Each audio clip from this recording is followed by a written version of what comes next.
ମାଛକୁ ମୁଁ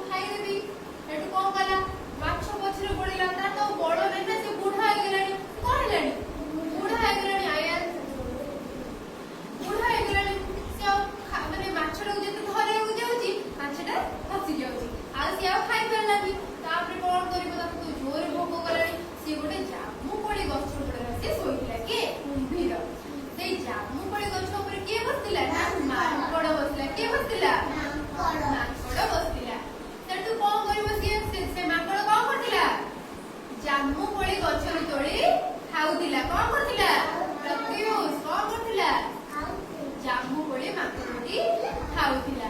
ସେଠୁ ସିଏ କହିଲା ମାଙ୍କଡ ଭାଇ କିଏ କହିଲା? କୁମ୍ଭୀର କହିଲା। ମାଙ୍କଡ ଭାଇ ଆଉ ତମେ ମତେ ସେଇ ଜାମୁକୋଳିରୁ କିଛି ଜାମୁକୋଳି ଦବ ହେଲା। ମାଙ୍କଡ କହିଲା ହଁ ନିଶ୍ଚିତ ମୁଁ ଦେବି, ସିଏ ବହୁତ ମିଠା କୋଳି ମୁଁ ତୁମକୁ ଖାଇବାକୁ ଏଥିରୁ ଦେବି। ତାପରେ ସେଠୁ କଣ ହେଲା ନା ମାଙ୍କଡ କୁମ୍ଭୀରକୁ କିଛି ଜାମୁକୋଳି ଖାଇବାକୁ ଦେଲା। ଜାମୁକୋଳି ପିଲାମାନେ ଦେଖିଛ? ଦେଖିଛ ହେଲା? ଜାମୁକୋଳି କୋଉ ରଙ୍ଗର? ନୀଳ ରଙ୍ଗର। କୋଉ ରଙ୍ଗର? ବାଇଗଣୀ ରଙ୍ଗର। କୋଉ ରଙ୍ଗର? ତୁମ ମାନଙ୍କର ଯୋଉ ପ୍ୟାଣ୍ଟ ର କଲର ଅଛି ଦେଖିପାରୁଛ, ସେଇ କଲର ହଉଛି ଜାମୁକୋଳି ହେଲା। ସିଏ ତାକୁ ସେଠୁ କିଛି ଜାମୁକୋଳି ଦେଲା।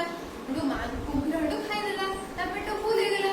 ସେଠୁ କଣ କଲା ନା ସିଏ ଭାବିଲା ଯେ ମୁଁ ଯଦି ମାଙ୍କଡ ସହିତ ସଙ୍ଗାତ ବସିବି ବା ମିତ ବସିଯିବି, ସେ ସବୁଦିନ ମୁଁ ଆସିବି କୂଳକୁ ଆଉ ସିଏ ମତେ କଣ କରିବ? ଦବ ଜାମୁକୋଳି ତୋଳିକି ଖାଇବାକୁ ଦବ। ଦୃଷ୍ଟି ଖାଇବାକୁ ଜାମୁକୋଳି ତୋଳିକି ଦବ। ସିଏ ସେଠୁ କଣ କଲେ ନା ପ୍ରତିଦିନ ସେ ଗଛ ମୂଳକୁ ଆସିଲା ଆଉ କଣ କଲା? ମାଙ୍କଡ ପାଖରୁ କୋଳି ନେଲା, ଖାଇଲା ଆଉ ତାର ପେଟକୁ ଫୁଲ ଗଲା। ଦିନେ ସେଠୁ ଏମିତି ହଉ ତାପରେ ମାଙ୍କଡ କହିଲା ଆଚ୍ଛା ମୁଁ ତ ତତେ ପ୍ରତିଦିନ କୋଳି ଖାଇବାକୁ ଦଉଛି, ତାହେଲେ ତୁ ମତେ କଣ କରିବୁ? ତୁ ମୋର କଣ ସାହାଯ୍ୟ କରିବୁ? କଣ କରିବି ତୁ କହ ହେଲା। ସେଠୁ ମାଙ୍କଡ କଣ କହିଲା ନା କହିଲା ଠିକ ଅଛି, ତୁ ତ କୁମ୍ଭୀର, ତୁ ତ ପାଣି ଭିତରେ ଯାଇପାରିବୁ, ତୁ ମତେ ତୋ ପିଠିରେ ବସେଇକି ପାଣି ଭିତରେ ବୁଲେଇବୁ। କିଏ କହିଲା? ମାଙ୍କଡ କୁମ୍ଭୀରକୁ କହିଲା। କିଏ କହିଲା? କୁମ୍ଭୀରକୁ କହିଲା। ଯେତେବେଳେ କହିଲା ସେଠୁ କୁମ୍ଭୀର ମଧ୍ୟ ରାଜି ହେଇଗଲା। ଜାମୁକୋଳି ଦଉଛି ନା ଖାଇବା ପାଇଁ। ସେଠୁ ସେ ରାଜି ହେଇଗଲା। ତାକୁ ନେଇକି ସେଠୁ କଣ କଲା ନା ପିଠିରେ ବସେଇଲା ଆଉ ନଈ ଭିତରେ ନେଇକି ବୁଲେଇଲା। ଏମିତି ବୁଲଉ ଦିନେ କଣ ହେଇଛି ନା ମାଙ୍କଡ କହିଲା ସଙ୍ଗାତ। ସେ କାହାକୁ ସଙ୍ଗାତ କହିଲା? କୁମ୍ଭୀରକୁ। ଆଚ୍ଛା ସଙ୍ଗାତ, ତୁମେ ତ ପ୍ରତିଦିନ ଜାମୁକୋଳି ଖାଉଛ, କିନ୍ତୁ ଆଜି ମୁଁ ତୁମକୁ କିଛି ଜାମୁକୋଳି ଦେବି ଆଉ ତମେ ସଙ୍ଗାତୁଣୀଙ୍କ ପାଇଁ ନେଇଯିବ। ସଙ୍ଗାତୁଣୀ ମାନେ କିଏ? କୁମ୍ଭୀରର ସ୍ତ୍ରୀ। କିଏ? କୁମ୍ଭୀରର ସ୍ତ୍ରୀ। ସେଠୁ କଣ ହେଲା ନା ସେଠୁ କୁମ୍ଭୀର କହିଲା ହଉ ଠିକ ଅଛି, ତମେ ମତେ ଦବ ମୁଁ ମୋ ସ୍ତ୍ରୀ ପାଇଁ ନେଇକି ଯିବି ଆଉ ହେଲା। ସେଠୁ ତାପରେ କଣ ହେଲା ନା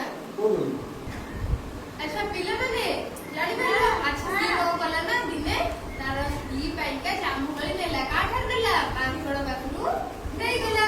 ସେଠୁ ତା ସ୍ତ୍ରୀକୁ ନେଇକି ଜାମୁକୋଳି ଦେଲା। କହିଲେ ନିଅ, ଆଉ ମୋର ଗୋଟେ ଭଲ ସାଙ୍ଗ ହେଇଯାଇଛି, ତାର ସିଏ ହେଲା ମାଙ୍କଡ, ଆଉ ସିଏ ତମ ପାଇଁ କଣ ଦେଇଛି? ଜାମୁକୋଳି ଦେଇଛି। ଗୋଟେ ସ୍ତ୍ରୀ ମଧ୍ୟ ମନ ଖୁସିରେ ଖାଇଦେଲା ସେ ଜାମୁକୋଳିକୁ। ଯେତେବେଳେ ସେ ଜାମୁକୋଳିକୁ ଖାଇ ସାରିଛି ସିଏ କହିଲା ବହୁତ ସୁନ୍ଦର କୋଳି। କିଏ କହିଲା? ମାଙ୍କଡର ସ୍ତ୍ରୀ। ସେ କହିଲା ବହୁତ ସୁନ୍ଦର ମିଠା କୋଳି ହେଲା। ସେଠୁ କଣ ହେଇଛି? ସିଏ କହିଲା ଯଦି ମାଙ୍କଡ ଏତେ ସୁନ୍ଦର କୋଳି ଆମ ପାଇଁ ଦିନେ ଦେଇଛ, ତ କୋଳି ଏତେ ସୁନ୍ଦର ଲାଗୁଛି, ତାହେଲେ କହିଲ ସିଏ ଯଦି ପ୍ରତିଦିନ ଜାମୁକୋଳି ଖାଉଥିବ ତାହେଲେ ତାର କଲିଜାଟା କେତେ ମିଠା ହେଇଥିବ। କିଏ କହିଲା? କୁମ୍ଭୀରର ସ୍ତ୍ରୀ କହିଲା। ସେଠୁ ଜିଦ୍ ଧରିକି ବସିଲା। କିଏ? କୁମ୍ଭୀରର ସ୍ତ୍ରୀ କଣ କଲା ନା ଜିଦ୍ କଲା କି ଆଉ ମୁଁ ତାର କଲିଜା ଖାଇବି। କାହାର? ମାଙ୍କଡର। ମାଙ୍କଡର କଲିଜା ଖାଇବାକୁ କିଏ କହିଲା? କୁମ୍ଭୀରର ସ୍ତ୍ରୀ। ସେଠୁ ସେ ଜିଦି କଲା, କିନ୍ତୁ କୁମ୍ଭୀର ତାକୁ ମନା କଲା। କାହିଁକି ମନା କଲା? ସେ ତାର ଗୋଟେ ଭଲ ବନ୍ଧୁଟିଏ, ତାର ଭଲ ସାଙ୍ଗଟିଏ, ସେ କହିବ କି କେବେ ମୁଁ ଆଣିକି ଦେବି ବୋଲି? ସେଠୁ ସେ ମନା କଲା, କହିଲା କି ନାଇଁ ସିଏ ମୋର ଗୋଟେ ଭଲ ସାଙ୍ଗ, ମୁଁ କେବେ ବି ତା କଲିଜା ତୁମକୁ ଆଣିକି ଦେଇପାରିବି ନାହିଁ। କିନ୍ତୁ ଯେତେବେଳେ ସ୍ତ୍ରୀ ରାଗିଗଲା ସେଠୁ କୁମ୍ଭୀର କଣ କଲା? ତା କଥାରେ ରାଜି ହେଇଗଲା। କହିଲା ଠିକ ଅଛି, ମୁଁ ମୋ ସାଙ୍ଗର କଲିଜାଟି ତୁମକୁ ଆଣିକି ଖାଇବାକୁ ଦେବି। ସେଠୁ ତାପରେ ସେଠୁ ଉପାୟ ବାହାରିଲା କେମିତି ଆଣିବି। ତା ସ୍ତ୍ରୀ ସେଠୁ ତାକୁ କହିଲା କି ଠିକ ଅଛି, ତୁମେ କଣ କରିବ ନା ତାକୁ କହିବ ଯେ ଆମ ଘରେ ଗୋଟେ ଦିନ ଖାଇବା ପାଇଁ ଆସିବେ, ନିମନ୍ତ୍ରଣ ତାକୁ ଦେଇ ଆସିବ ହେଲା। ନିମନ୍ତ୍ରଣ ତାକୁ ଦେଇ ଆସିବ ଯେ ସିଏ ଆସିକି ଆମ ଘରେ ଖାଇବେ। ସେଠୁ ମାଙ୍କଡ ଯାଇକି ମାଙ୍କଡ ପାଖକୁ ଗଲା କି କୁମ୍ଭୀର ସେଠୁ କହିଲା କି ମାଙ୍କଡ ଭାଇ ଆଉ ଆଜି ତୁମର ସଙ୍ଗାତୁଣୀ ତୁମକୁ ଖାଦ୍ୟ ଖାଇବା ପାଇଁକା ନିମନ୍ତ୍ରଣ କରିଛନ୍ତି। ତୁମେ ଆଜି ଆମ ଘରକୁ ଯିବ। କାହା ଘରକୁ ଯିବ? ମାଙ୍କଡ କୁମ୍ଭୀରର ଘରକୁ ଯିବ। କାହା ଘରକୁ? କୁମ୍ଭୀରର ଘରକୁ ଯିବ। ସେଠୁ କଣ ଗଲା? ସେଠୁ ମାଙ୍କଡ କହିଲା ଠିକ ଅଛି, ଆଚ୍ଛା ମୁଁ ଆଜି ତମ ଘରକୁ ଯିବି, ଯେହେତୁ ସଙ୍ଗାତୁଣୀ ନିମନ୍ତ୍ରଣ ଦେଇଛନ୍ତି ମୁଁ ଯିବି ଆଜି ତମ ଘରକୁ। ସେଠୁ କଣ କଲା? କହିଲା ଠିକ ଅଛି, ତମ ମତେ ପିଠିରେ ବସ ମୁଁ ଯିବି। ଯେତେବେଳେ ମଝି ନଈରେ ହେଇଯାଇଛି କଣ କଲା ନା କୁମ୍ଭୀର ସେଠୁ ପଚାରୁଛି ମାଙ୍କଡକୁ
ଏମିତି ଏମିତି ହେଇକି ଦିଏ। ତାହେଲେ ତମେ ଜାଣିଛ ମାଙ୍କଡ ଦେଖିଛ?